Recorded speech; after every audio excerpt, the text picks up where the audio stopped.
Episode number 213. Are these comics going to make good film and television shows?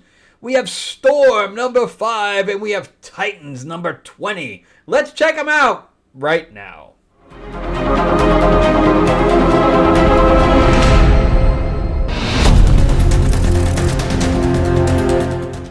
Welcome back to the channel, everyone. Thank you so much for spending time with me as we rant about movies, comic books, and television shows, as well as the occasional board game. I'm your host, Frank Zanca, an award-winning screenwriter, novelist, and comic book writer, as well as a filmmaker.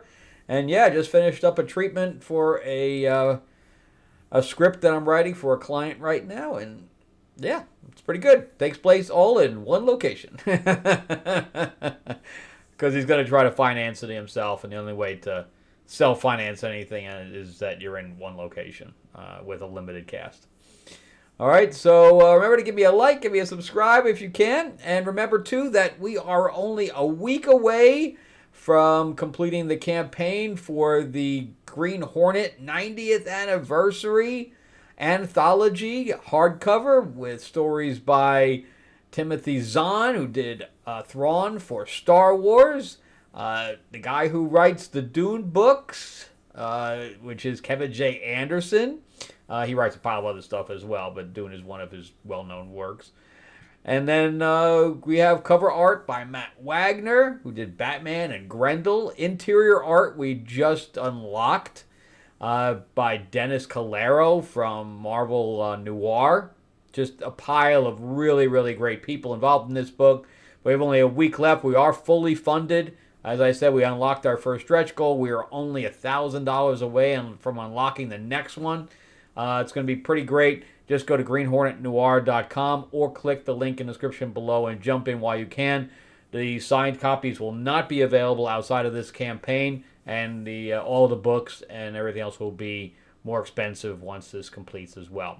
So jump in right now while you can and help us unlock that next stretch goal. Again, only $1,000 to go. All right, so let's jump into Storm. So this is a mini-series I initially started reading, and then I killed it. But it was a slow week because it just didn't feel like Storm. And everybody said this was really good, and I'm not really getting the One World Under Doom, but this connects to the One World. All these various different events that Marvel and DC keep doing, I could care less. It used to be that the yearly event was maybe once a year, but then they started doing like every 3 months they would do an event. And none of it really mattered to anything, so I just kept skipping it. And I'm going to skip this One World Under Doom as well. But it was low week, so I said, okay, everybody said it was good, so I picked it up. And I can't even give you a recap because I picked this up at number 5 when I had dropped it at number 1. But she was doing something with a power plant or whatever else in the first issue. Nothing to do with what's here. So we start out with the universe. Okay? That's where we're starting, in the universe. And she is like a goddess now. I have no idea. I have no idea what's going on, but again, right off the bat, this doesn't feel like Storm. Because she's like a goddess, and then I guess one of this being or whatever else is turned into like this little cube, or this little circle, marble-looking thing, and she physically eats it. What? So she eats this entity that's turned into this sphere, or whatever. And then she faces off against Doom, who is Sorcerer Supreme right now, which is why he's wearing Doctor Strange's cloak. And then we switch over to Eternity and Infinity, and what's the last guy's thing? The Living Tribunal. Okay, so we have Eternity, Oblivion, and the Living Tribunal. And he has, was that the scene there? Yeah. You also, the artist kind of screwed this up. Look at the axe there, or the hammer. It doesn't, the front and the back doesn't line up. It's supposed to be behind the throne. It doesn't line up. All you needed was a ruler, dude. All you needed was a ruler. But anyway, the living tribunal gets up and he takes the hammer and he smashes it. And I guess Oblivion is going to be fighting Eternity's champion, which is the guy that has the antlers, because he won't fight his own battles. And Oblivion immediately chops the head off of the thing and he goes down. And then we switch back to the fight between Storm and... I don't even know where they're fighting. Are they fighting not even on Earth? I don't even know where they are. And meanwhile, Doom is sitting having dinner. I don't know. Because I guess whatever she was fighting wasn't the real Doom. And they kind of verbally spar there for a second. And then we go back to Eternity and Oblivion.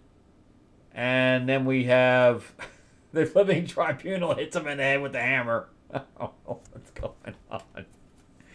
I have no clue what's going on. But does this feel like a Storm book to you? It doesn't feel like a Storm book to me. And then we have the house, and we have Phoenix and Spider-Man feeling something that's going on. Whoever said this was good, whew, my God. But anyway, they're trying to make a deal here, and that's pretty much the end of it. This does not feel like a Storm book. I don't even know what's going on. Storm Sanctuary. That's because that's right, she had built some kind of a zoo. I mean, I grew up with Storm in the X-Men, man, and this has nothing to do with Storm at all. I mean, at least if we had gone back to the Morlocks, where she was ruling for a little bit when she fought Callisto or whatever, or it has something to do with the X-Men or whatever, but this is just out there. She's only in not even half, maybe 40% of her own book. The rest of it is this fight between Eternity and Oblivion. Get out of here with this shit. Just get out of here with this shit. Then we had that stupid thing where she was on Mars with Magneto, and Magneto was mostly dead, but he was holding himself together with his powers, and the X-Men has just gone off the deep end, man. Just gone off the deep end. I can't get any of it, and I just heard too that they're canceling most of the X-Men titles already, like Nyx and X Factor or whatever. They're canceling most of it already. They haven't even gone 12 issues, and they're already canceling them. That's how bad the writing is on some of this stuff, and this is trash. It's trash. I'm dropping it again. It was one and done. One and done. All right, so let's jump into Titans. This is by John Layman, and this is the story of... Originally, it was the Clock King. I did not agree. There's a lot of stuff I don't like in here, okay? Because Layman took over from the previous writer, and nobody really liked his stuff, too. He's on Detective right now. So this guy took over, and he decided to do some weird stuff. So first of all, he said that Nightwing was being tailed by someone from Bloodhaven or whatever else, so they couldn't stay in the tower anymore. They had to go underground. But because they had to go underground, then he was going to make Donna the leader. But he stayed as part of the team.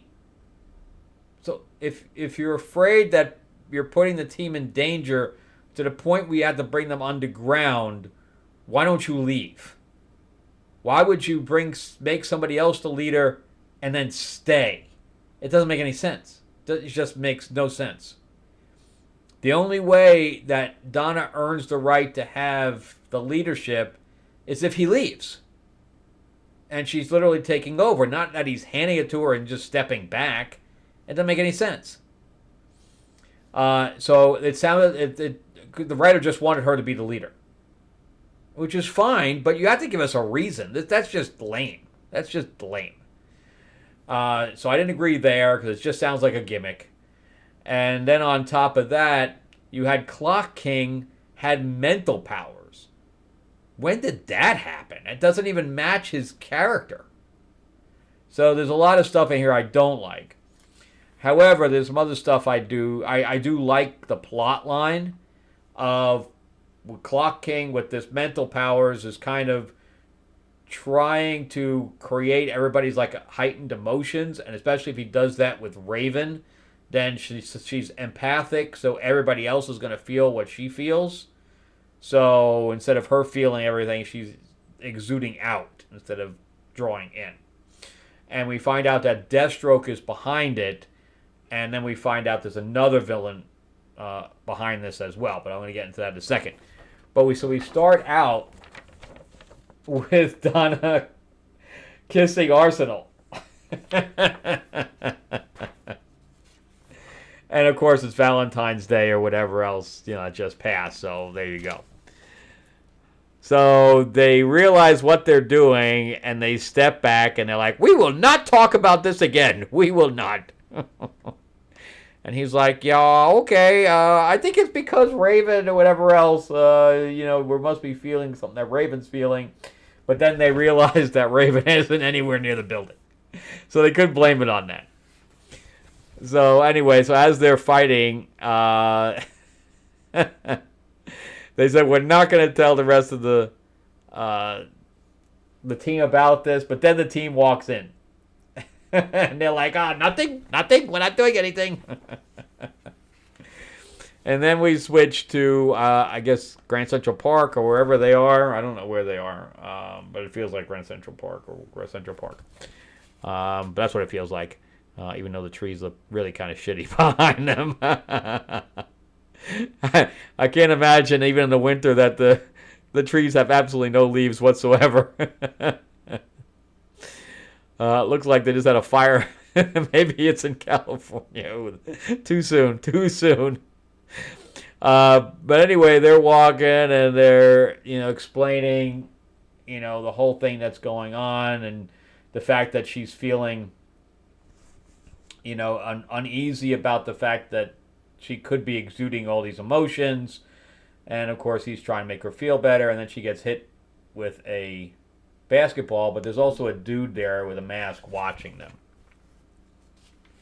And she's like, "I love you, Gar." I was never a Beast Boy fan. Never a Beast Boy fan.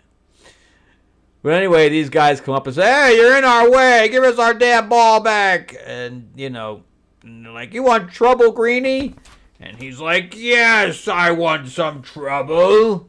And he turns into a big gorilla and smashes the ground. And she's like, no, you shouldn't be doing that. Because now you're angry, I'm angry, everybody's angry because I'm exuding my anger. And she's like, "You need to turn into your Quokka form now." So he turns into this Quokka, which I literally just saw a video about, but it's true, I guess. They're Australian animals, and they're always happy, and naturally he turns into this happy animal, so now everybody's happy, and now we're kissing and stuff like that, but okay. They're like, "Oh, it's so cute." So there's a lot of kissing in this one, but then the rest of the team shows up and says, "Well, we heard there was some problem here, and we need to distract everybody so that they can go about their business and not be attached to your emotions." So she's like, "Oh, I'll be the party pooper because everybody seems like they're so happy." So anyway, he ends up, I don't know how being a diversion breaks that emotional connection between her and everybody around her, but whatever. There's absolutely no explanation. So they take her to Bumblebee, which is a former member of the group, and I guess Bumblebee is now a scientist? I don't know. When did that happen? But I guess she is. And here's the part 2 where makes me feel like Donna isn't really the leader because he's still around. And Cyborg takes him aside and says, "Tell Donna that I don't like being here at Star Labs because it's, brings back too many memories of me and my dad and my accident and blah, blah, blah. So tell her I'm going to go back to I'm going to boom tube out of here and I'm going to go back to my own lab and deal with shit."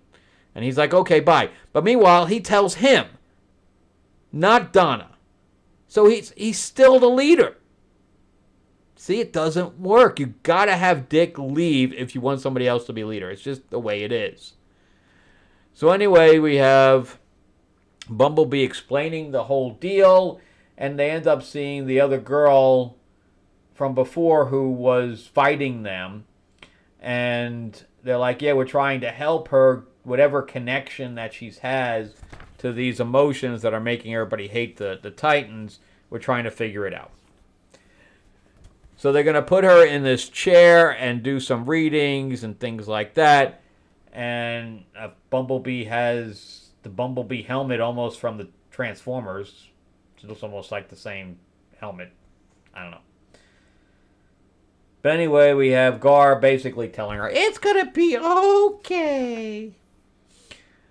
And as she lays back, we see Bumblebee laid out behind them. And Psycho Pirate is controlling everything that's going on, who is working for Deathstroke, apparently. So, yeah. So, there's some stuff I don't like, but the overall plot I kind of like. So, let's do a recap. Titans in Love! I actually do like this plot line, and I do like Deathstroke and having his hand with kind of a group kind of doing his bidding. So, I do think this could be a good movie. Yeah. I don't know how it's going to end yet, but they gotta fix some of the stuff that doesn't work. And then you have Storm number 5, and no, this plot line is horrible and has nothing to do with Storm. Nothing to do with Storm whatsoever. Just bad. This piece of shit. This piece of shit, and I'm definitely, though it's got nice covers, that's about the extent of it.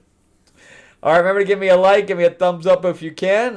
Please subscribe to the channel. Click that bell, ding, ding. You'll be notified about when I put up new videos, which is pretty much daily.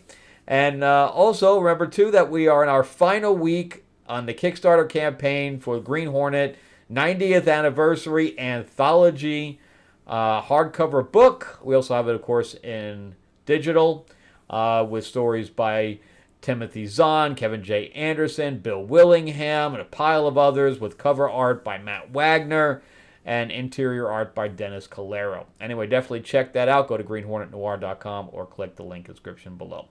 All right, I'll see you guys on the next episode. Have a great week and have fun.